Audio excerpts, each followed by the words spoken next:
video सबसे पहले आप तक पहुंचे हमारे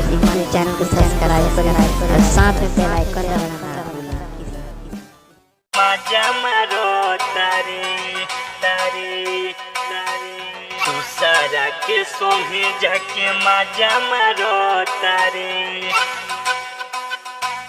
के मजा मारो तारे मजा मारो तारे झूठा हूँ के हमारा से प्यार करो तारे दूसरा के सोहे जाके मजा मारो तारे मजा मारो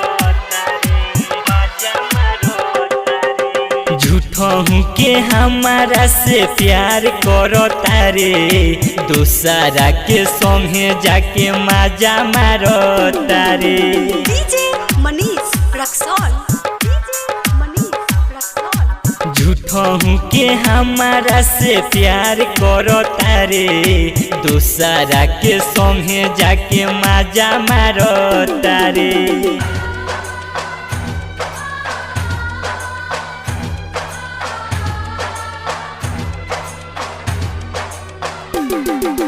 मजा मारो तारे मजा मारो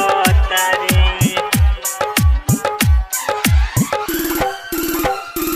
दूसरा के सोहे जाके मजा मारो तारे हमारा के छोड़ देले रहबे न खुश रे जहिया उ छोड़ी तोहके होई अफसोस रे हमारा के छोड़ देले रहबे न खुश रे जहिया उ छोड़ी तोहके होई अफसोस रे दिल तोड़ दिहले मुँह मोड़ लिहले दिल तोड़ दिहले मुँह मोड़ लिहले तो अब काहे हमारा ते पीछा घूमता रे दूसरा के संगे जाके मजा मारो तारे डीजे मनीष रक्सौल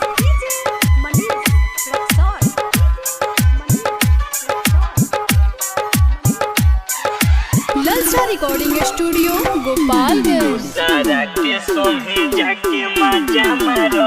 तारे प्यारों में वादा कके काहे भूल गईले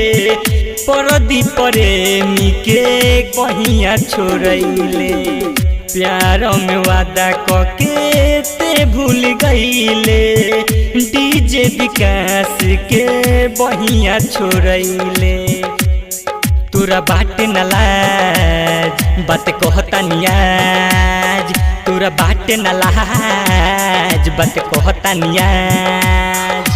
राइटर शाहिद बतिया साँच कहता रे दूसरा के संगे जाके मजा मारो तारे झूठा हूँ के हमारा से प्यार करो तारे